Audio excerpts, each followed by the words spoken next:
Hester was a beautiful woman whose family was important and powerful. But she had no luck. Hester fell in love and got married. But her marriage became dull and empty. She had 3 beautiful children, a boy and 2 girls. But she did not love them. Hester pretended that she loved them, but she knew that she did not. Hester's husband traveled to the city each day and worked in an office. But he was not very successful in his job and did not earn much money. Hester did not know how to make money either. They both spent more money than they could earn. So they had serious money problems. Hester and her family lived in a fine house, which had a pleasant garden. Beautiful and expensive things filled the house. The children had all the toys that they wanted. But sometimes it seemed that a voice was whispering in the house. The children could hear the voice all the time. Nobody spoke about it, but the whisper was everywhere. There must be more money. There must be more money. Hester's son was called Paul. "Mother," said Paul, "why don't we have our own car?" "Because we're the poor members of the family," she said. "But why are we poor, Mother?" asked Paul. When Hester replied, her voice was cold, hard and angry. "Well," she said slowly, "it's because your father had no luck." "Is luck the same thing as money, Mother?" "No, Paul. Luck brings money. If you're lucky, you have money. That's why it's better to be born lucky than rich. If you're rich, you may lose your money. But if you're lucky, you will always get more money." "Oh," said Paul. "And is father not lucky?" "He's very unlucky, I think," said the mother bitterly. "Well," said Paul, "I'm a lucky person." "Excellent," said Hester, laughing. Paul saw that his mother did not believe him, and this made him angry. So the boy decided to try and find luck. Paul had a rocking horse in the nursery, the room where the children played. While his sisters played with their dolls, Paul sat on the big wooden rocking horse and rode it madly. Then he stood in front of it, staring into its face. Its red mouth was slightly open, and its big glass eyes were wide and bright. "Take me to the place where there is luck," he said to the horse. The horse could help him to find luck. That is what Paul believed. Sometimes he hit the horse on the neck, to make it go faster. He rode it more and more wildly, hoping for luck. Paul's mother had a brother, Oscar Cresswell. One day Paul's mother and Uncle Oscar came to the nursery when Paul was riding his horse. "Hello, young jockey," said Uncle Oscar. "Is your horse going to win its race?" Paul finished his mad ride and got down from the horse. "What's the horse's name?" asked Uncle Oscar. "He doesn't have just one name," said Paul quietly. "He has different names. He was called Sansovino last week." "Sansovino," said Oscar. He was surprised. "But that's the name of the horse which won the big race at Ascot." "How did you know that name?" "He talks about horse races with Bassett," said Paul's sister. Bassett was the young gardener who worked for Paul's parents. He had been Oscar Cresswell's servant in the war, when Oscar was an army officer. Bassett now worked in the garden of Paul's house. Bassett knew a lot about horse racing. Oscar was very pleased that Paul was becoming interested in horse racing too. He went to see Bassett to ask him a few questions about his nephew. "Master Paul asks me a lot of questions about the races, sir," said Bassett. "And does he ever make a bet?" asked Oscar. I don't want to tell you Master Paul's secrets, said Bassett. Please will you ask him that question yourself? Oscar took Paul for a ride in his car. Tell me, Paul, do you ever bet money on a horse? He asked. Do you think that I shouldn't? Asked Paul.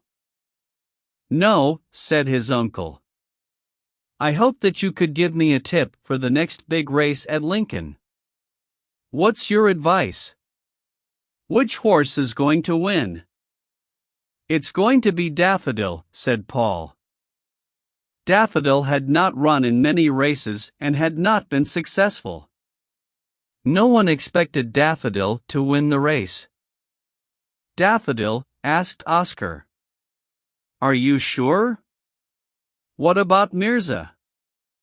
I only know the winner, said Paul. That's Daffodil. You won't give the information to anybody else, will you, Uncle? I promised Bassett that I wouldn't tell anyone. Bassett and I are partners. We share our information with each other. Bassett lent me 5 shillings to bet on my first racehorse, Paul went on. But the horse lost. Then you gave me 10 shillings. I bet that money on a horse, and it won. So I thought that you were lucky. But you won't tell anyone else, will you? All right, said Oscar. I'll keep your tip about Daffodil a secret. How much money are you going to bet on Daffodil? 300 pounds, said the boy in a serious voice. Oscar was very surprised. 300 pounds was a huge amount of money. He laughed. Where is your 300 pounds? He asked. Bassett keeps it safely for me, the boy replied. And how much is Bassett betting on Daffodil? Perhaps 150 pounds, said Paul. Oscar was silent. He was very surprised, but he was also very interested. He decided to take Paul to the racecourse where Daffodil was racing. It was Paul's first visit to a race meeting and his blue eyes shone with excitement. Daffodil won his race. I have 1,500 pounds now, said Paul. Uncle, if you want to be a partner with Bassett and me, we could all be partners. But you must make a promise. You must never give the information about the winning horses to anybody else. The next afternoon, Oscar took Bassett and Paul to a park and they talked. If I'm sure about the winner, we're successful, said Paul. But sometimes I'm not sure. Then we lose. But when are you sure? Asked Uncle Oscar. It's Master Paul, sir, said Bassett slowly, in a soft, quiet voice. Perhaps heaven tells him. He was absolutely certain that Daffodil would win. But where's the money that Paul has won? Asked Oscar. I keep it safely for him, said Bassett. Whenever Master Paul wants the money, he can have it. 1,500 pounds, said Oscar, shaking his head. He almost did not believe it. Yes, said Bassett. They drove home again. Oscar asked to see Paul's 1,500 pounds, and Bassett showed it to him. Then Oscar decided to become a partner too. Sometimes I'm absolutely sure which horse will win, said Paul. I was sure about Daffodil. Sometimes I have an idea, and sometimes I have no idea at all, do I, Bassett? Then we have to be careful, because we lose. And when you're sure, what makes you sure? Asked Oscar. Paul looked uncomfortable. Oh, well, I don't know, he said. I'm sure, Uncle. That's all. The next race was the Ledger. Paul was sure about the winner of this race. He bet 1,000 pounds on a horse called Lively Spark. Lively Spark came in first place and Paul won £10,000. Oscar Cresswell won £2,000. You see, said Paul. I was absolutely sure that Lively Spark would win. I don't understand how you're guessing correctly, said Oscar. What are you going to do with your money? I wanted to get money for Mother, replied Paul. She said that she had no luck because Father is unlucky. I want to be lucky. Then one can stop the whispers in our house. Whispers in the house, repeated Oscar in surprise. What do you mean? Oh, I don't know, said Paul. But the house never has enough money. And so it's always whispering. I want to stop the whispers. But I don't want Mother to know about my luck. She wouldn't let me bet on the horses. Very well, Paul. We won't tell her, said Oscar. Paul and his uncle made a plan. Paul gave £5,000 to Oscar, and Oscar gave the money to a lawyer. The lawyer was going to tell Hester about a relative who she had never met. Hester was going to get £5,000 because the relative had died. Each year, on her birthday, Hester was going to receive £1,000. So my sister will have a birthday present of £1,000 for the next 5 years, said Oscar. Paul's mother had her birthday in November. By that time, the whispers in the house had become very loud. Paul was worried. Hester opened her letters at breakfast on her birthday. Paul watched his mother's face carefully as she read the lawyer's letter. But she did not smile. Her face became hard and cold. Did you have any presents for your birthday? Asked Paul. Not really, said his mother. Then she went to the city. In the afternoon, Oscar came to the house. He told Paul that his mother had been to see the lawyer. She had many large debts and she owed a lot of money to many people. So £1,000 was not enough for her. She wanted to have the whole amount. She wanted the £5,000 immediately. Oh, let her have all the money now, said Paul. We can win some more money. We'll get a lot of money if I choose the winners of the Grand National, or the Lincolnshire, or the Derby. I'm sure to know the winner for one of these races. So Hester got the whole £5,000.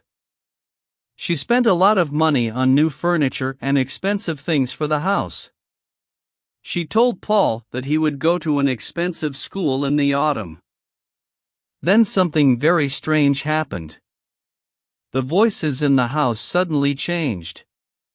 Before, they had only whispered. But now, they began to shout, "There must be more money! There must be more money!"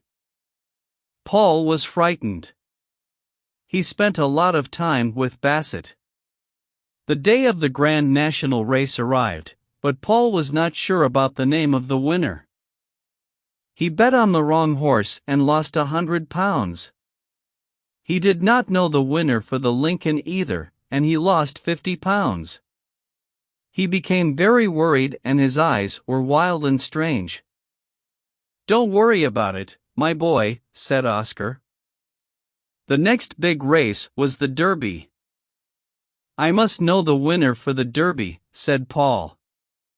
His big blue eyes shone strangely. Even his mother noticed that Paul did not look well.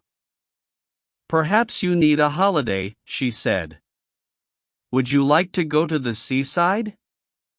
You'll feel better near the sea. The sun and fresh air will help you."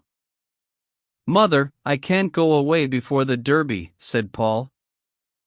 "You care too much about these horse races," Hester said.